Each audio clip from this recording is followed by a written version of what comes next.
So you're not supposed to chart what you didn't see. So like let's say I walk into a patient's room and I find them on the floor. I can't say patient fell on the floor because I didn't see them fall on the floor. I have to write patient was found on the floor.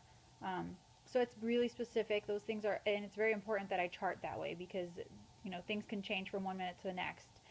It's tough when you want to chart something that you think, okay, well I'm 100% certain that this is what happened, but you can't chart it unless you saw it. So What is one of the hardest writing projects you've had to do for work? And it might not have been for work or in work, but maybe during school to get to work. okay. Um, there's this really awesome thing. It's called, jeez. Oh my god, I'm blanking on the name. Can you pause it? Okay. Um, a nursing care plan. That's what it's called. And basically, you have to, you have a patient, and you have to, like, let's say this patient has um, end stage renal failure or something like that. Their kidneys are failing. So you would talk about all of the goals and the things that you have to achieve for this patient, what kind of medications they're on, the indications, contraindications, the dosage, the side effects, all of that kind of stuff. You have to go through every single medication. So, like one who's on end stage renal failure might be on Lasix, which is a loop diuretic, and it causes you to keep potassium in your body, and that can cause cardiac arrhythmias, all kinds of issues. So, if that patient so the care plan would be related to those kinds of things, and you'd have to go down a list of all of the stuff that you'd have to do.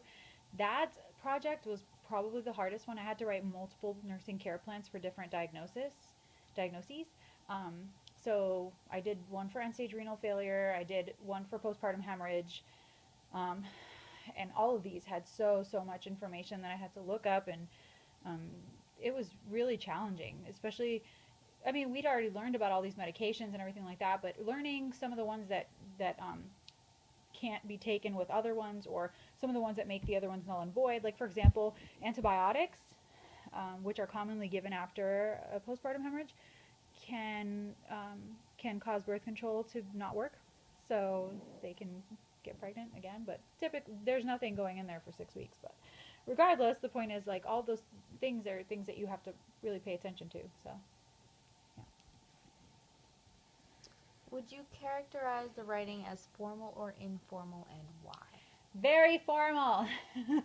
You have to use lots of medical terminology and long words and make it really, really like smarty sounding. Because if not, nursing is a really, really difficult profession, and your professors in nursing school will take it totally seriously. And even though it's a care plan where you're not actually caring for a patient, you're just writing down what you would do in caring for a certain type of patient, it's still really serious to them, and they want to make sure that you take it seriously as they do. And they want to see every single thing written out. So it's a very, very formal style of writing, and they're really specific on how they want it written, what goes first, what goes last, what information you really need to fill out, and all of that. So Do you consider yourself a good writer? I do. I actually really like writing. I don't think I would have made it through nursing school if I wasn't a good writer, I think. Um, that fourth grade spelling bee that I'll never forget that I won. Woohoo! But I like writing actually a lot. I really thoroughly enjoy writing. I enjoy doing the research that leads to the writing um, just as much as I enjoy actually, probably more than I enjoy doing the writing, but it's not a so, I mean, I would say yes. I vote yes on me being a good writer.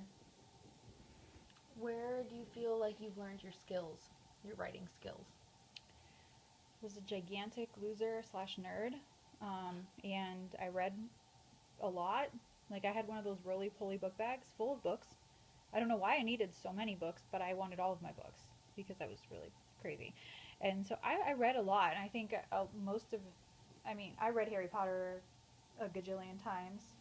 J.K. Rowling's a spectacular writer. Maybe I picked up some great things from her, but I I always had a book in my hands. I was always doing research. I learned a lot of the meanings of words and how to spell words and how to, you know, write things out from reading. So I think that's probably where I picked up how to be a good writer. What advice do you have for someone who's interested in your career? Wow. Okay.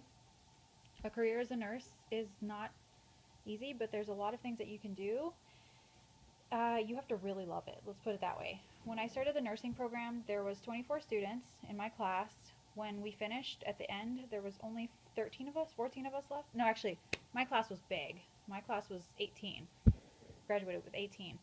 Um, and a couple of them, failed and had to be pushed back and all that stuff. It's not easy. It's really hard. You have to be really dedicated, devoted, and you have to really love it.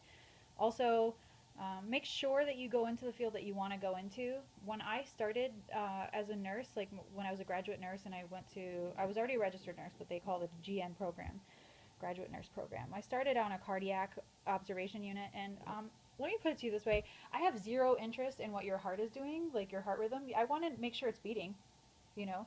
But I'm more interested in how far apart your contractions are, where your bleeding's at, how the baby's doing. Those are the things that interest me. I have no interest in your cardiac rhythm. So it was actually miserable. I considered going back to waitressing. I did not want to be a nurse when I worked in cardiac. I hated it.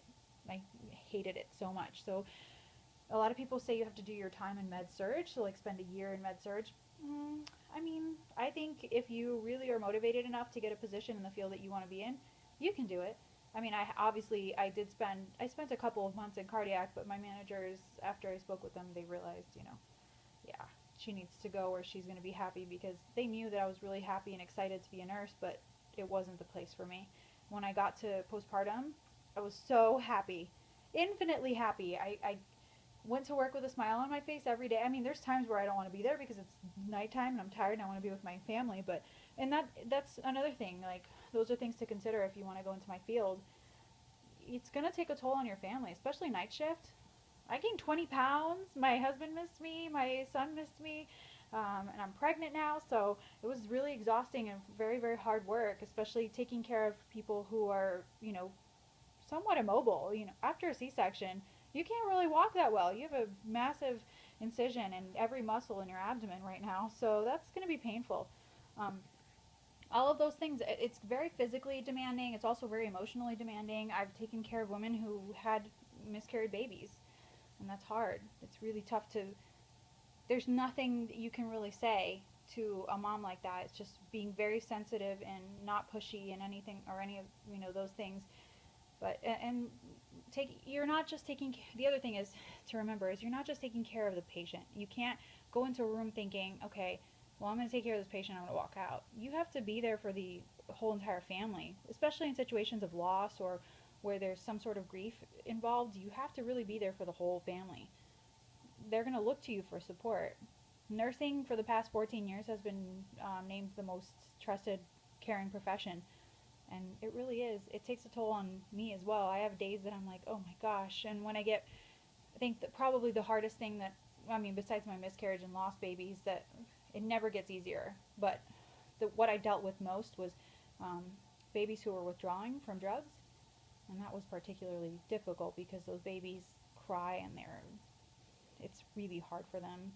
They're in pain. Can you imagine their tiny little bodies trying to withdraw? It's tough.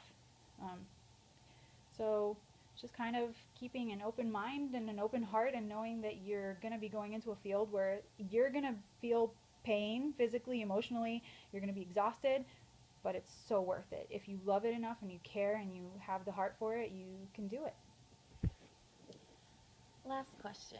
Sure. What would you say is your favorite memory?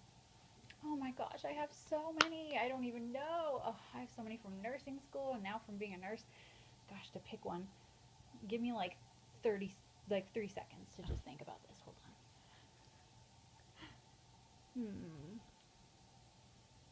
on. I'll just have to pick one. Okay, so I had a mom who was totally and completely exhausted. Her husband was away. He was coming back from, actually he was a soldier, and he was going to be coming back. I can't remember what branch or the service he was in, but he was a soldier, and he was supposed to be coming back the weekend after because she wasn't due. He was coming back at 38 weeks for her, and she delivered at 37. So, and she was totally exhausted. She was completely alone. I don't know. I can't really remember why she had no one else, but she was totally alone. She was trying to learn to breastfeed. This was baby number 1 for her, and dad was on his way, but she just couldn't get through. She was really having a tough time. Almost every time I went in there, she was crying. She felt so out of control and scared and alone. And nobody was really taking the time to help her with breastfeeding, which is really important. Like I said earlier, it's like a lot of what I do. And it is time consuming to do that. So I understand a lot of the nurses, they get busy. Day shift is really tough. There's more meds to give. The doctors are actually around. So, but regardless, it's still really important. So that particular night, I remember like yesterday was a Saturday night, and I'm pretty sure it was just before New Year's, and she was really excited that her husband was going to be getting there the next morning, but she was so anxious. We sat there and we talked, and I just kind of let her vent. I let her vent for like 35 minutes. I just let her talk. And it turned and after that, she felt a million times better. She was more open, and because I think part of her breastfeeding issues was she was just giving up because she was like, I can't do it. That's it. And after I let her vent and kind of had her feel like, okay, well, I have somebody to talk to. Like, I'm okay. It's fine. She was able to, latch the baby. The baby latched, and she was getting so worried the baby wasn't eating. I felt so special. Then the next day I came in, and her husband was already there, and he gave me a hug, and he was crying, and I was like, oh my God, because to me that's so special. Like, I wasn't even there, and she spoke about me, and she requested me. They were supposed to cancel me that night, and the manager said she really wants you back. I was gonna push you back so that you didn't have to come in today, but this patient really wants you back. She wants you to be here. And they ended up getting me food. It was very nice. Yeah, you never say no to food, but yeah, those kinds of experiences, they last forever. I still remember her name. I'm sure if I saw her, she'd remember me. And she was very sweet, and they were a beautiful family. I have very good memory. One of many, because I really am very lucky to do what I do. I get to touch so many people's lives. So. Yay! Thank you so much, Kathy. It was really interesting in getting to learn more parts of your career and your profession. Cool. I hope I didn't bore you. No, you didn't. Thank you. You're welcome. Bye.